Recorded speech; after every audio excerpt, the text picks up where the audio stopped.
Who, where, and when exactly? Tracing down every single person who's come in contact with a coronavirus carrier. Surely that's something only tech can solve.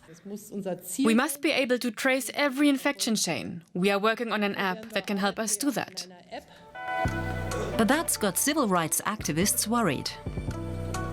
There is a real risk that these kinds of surveillance systems will persist after this phase of the pandemic. Is our digital privacy at stake, or could we solve this crisis?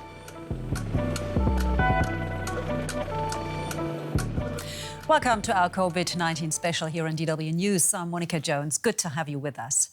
Well, technology has been a blessing during this pandemic in many ways, be it working from home or staying in touch with friends and family.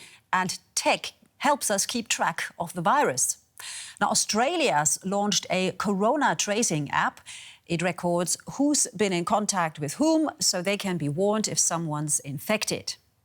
China is using apps to help prevent a second wave of infections. Users scan QR codes in public places to share information about their health. South Korea has developed smartphone applications that help authorities track the movements of infected people, which are published online. And the government in India has also launched an app that lets people know if there's an incident of the coronavirus nearby. One of the worst affected countries, Italy, is also working on an app that tracks people who've come in contact with a confirmed case. And Germany is developing a system of voluntary information sharing. Well, the word voluntary may seem odd given the scale of the pandemic, but Germans really cherish their data privacy. After weeks of partial lockdown, however, they're also keen to get back to normal life, and an app could be key in getting there. Getting the virus and going into self-isolation is a challenge for anyone. But data protection is just as much an issue for many Germans during this crisis. That's hardly surprising, given the 2 periods of mass surveillance in the country's history. That's why those behind the Corona app have to guarantee data won't be stored centrally. Essentially, the app will work like a kind of diary, noting which phones come close to each other and for how long. The phones exchange key codes, but don't directly reveal their owners. If someone contracts the virus, their code is made available to other users. They can then check regularly to see if they're affected. All the information stays on the individual phones. That's rather different to China, a country where surveillance is part of everyday life.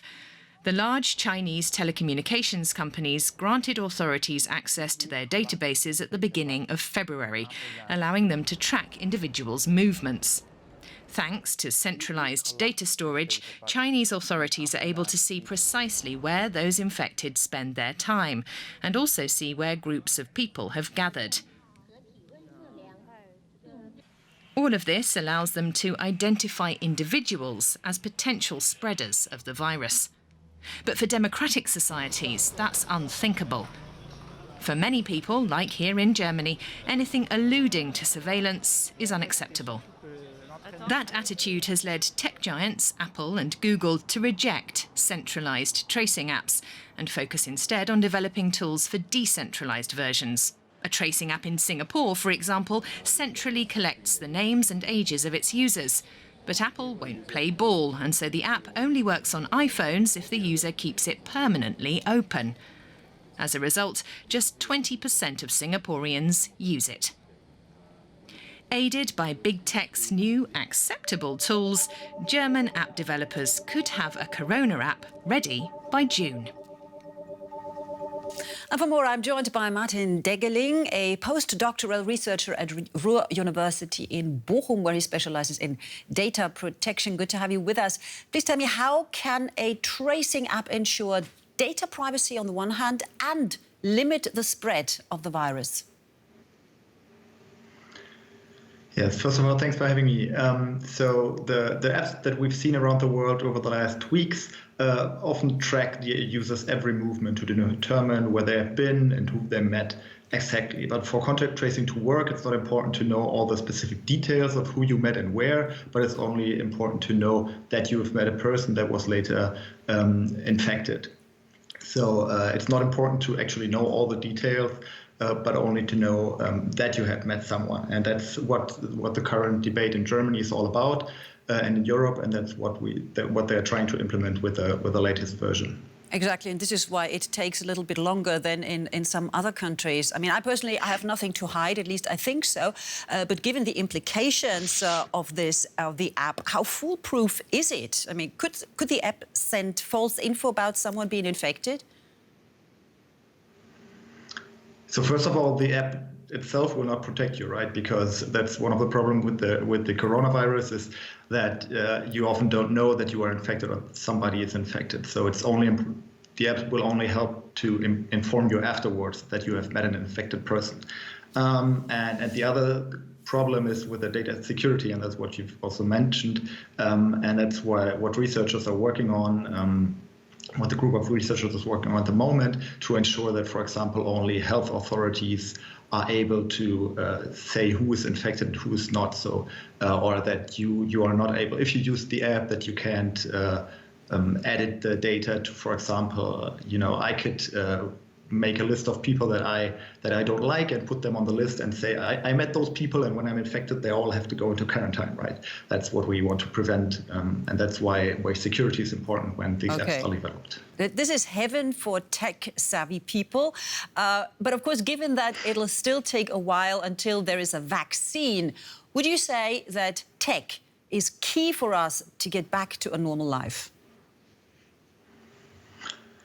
So this is a tough question, right? So I think the app will help limit the spread of the virus, but overall, I think sometimes people have too many hopes in this technology, right? Because it can only be one part of the puzzle to solve this crisis and to limit the spread of the virus. After all, we don't actually know whether these apps will work because they have not been tested for a longer time. In fact, in Singapore, where they had an app like this for some weeks already, it didn't help at all because the people where the virus is spreading now didn't have any chance to do social distancing. And also there are discussions about how many people can actually install this app because there are technical requirements. You have to have a phone that is not older than a few years.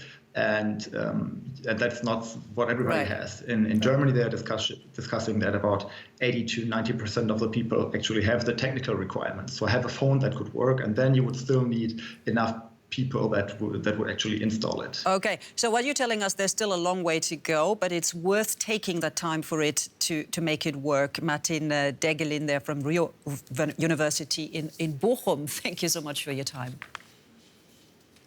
Great, thanks, bye. Well, there's still so many questions and many more questions that you all have about the coronavirus. Now, luckily, we do have an expert in-house. It's time now to get some more answers from our science editor, Derek Williams. Can taking off your shoes when inside help reduce the transmission of COVID-19? Great question. We're constantly hearing about how infectious droplets that are coughed up or sneezed out settle pretty quickly to the ground, where, of course, they could end up on the soles of your shoes. Now, a Chinese study in a sick ward in Wuhan found the virus on the shoes of staff about half the time, but that's a hospital in the midst of a pandemic, so it's kind of to be expected. In other settings, it's going to be much more rare. I didn't find any documented cases where shoes had been shown to be a means of transmission, but plenty of doctors are saying that even if the danger is slight, it certainly can't hurt to leave your shoes at the front door when you come home, especially if you live in a household with small children who spend lots of time on the floor. After all, SARS-CoV-2 isn't the only pathogen out there, and you never know what you might have stepped in. Has the pandemic now made SARS-CoV-2 more common than other coronaviruses? This question can't really be answered since we just don't have the data, but I would say it's probably no, at least at this point. 7 coronaviruses are currently known to infect humans. The list includes SARS and MERS, and then 4 strains that aren't deadly at all. They only cause cold-like symptoms. Most of us will get those last 4 at some time in our lives, and many of us will get them repeatedly. At the moment, we've confirmed a couple of million COVID-19 cases. Now, even if 10 to 20 times that number of people have actually been infected and haven't been confirmed, we're still talking maybe 50 million hypothetical cases of COVID-19 worldwide. But there are over 7 billion people on the planet, and how many of us have colds at the moment? A lot. Almost certainly many more than have or have had COVID-19. Does ethnicity play a role in the transmission of COVID-19? In a number of countries, people from some minorities are coming down with and dying from COVID-19 at disproportionate rates. People who are Black in the US, for example, are being hospitalized much more often than would be expected if ethnicity didn't play a role. The problem is that ethnicity is very complex. It encompasses not only your genes, but also a wide range of behaviors and social factors like income. In some groups, for example, comorbidities like diabetes are more prevalent. In others, people might be more likely to live with several generations under one roof. Those and many other factors can all have an impact on both contracting the disease and surviving it. So the answer is yes, ethnicity is clearly playing a role in COVID-19 transmission, but we're still struggling to understand exactly what role. And Derek Williams will, of course, be back to answer more of your questions tomorrow. Now, as this tech-heavy edition of our show comes to a close, let's take a look at a community that shuns all modern life and is still pitching in to battle the pandemic. Over 400 Amish families in the US state of Indiana are working for a startup to make face masks.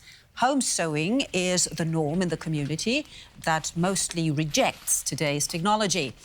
Now, the company's owner believes traditional social distancing of the Amish lowers the risk of contaminating the masks during production. It's also a way to generate income for the community as sales of homemade products drop with falling visitor numbers.